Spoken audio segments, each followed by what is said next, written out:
if you imagine that pipe, a piece of PVC is what I'm seeing here in my mind, with a customer here at the end. If you had every one of your customers, and that, what would that pipe look like going backwards? I'll never do that again. And you Sorry, I'll never do that.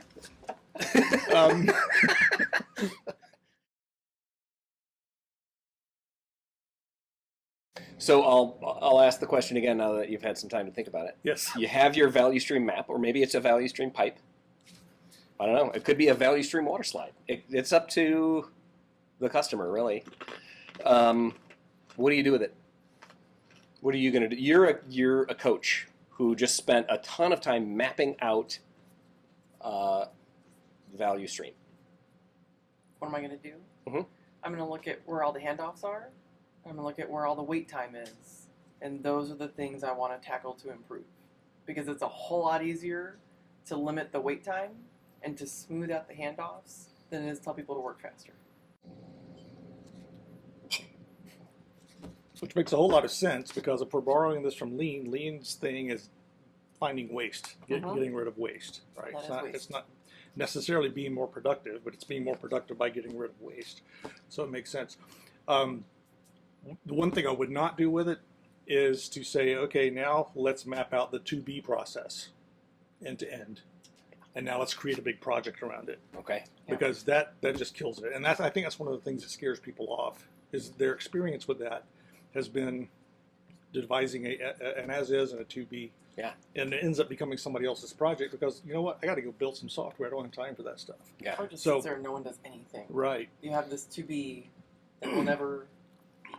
So if I can repeat back what I've heard over these last few episodes, in order to keep us from having to do a 17th Agile transformation, one of the things that you're recommending is visualize what it takes to get a customer request out the door. All of the steps along the way. And then use that as sort of the guide for continuous improvement along the way, including all the way back here with stuff that has nothing to do with IT or technology or product development, but the relationships that our business partners are having with our customers and receiving those requests, tweaking those wait times and handoffs as well. Yep. Any tips for keeping this thing top of mind, front of mind, up to date? So the first thing I think of is that the leaders of all those entities have to be on board, right? Okay.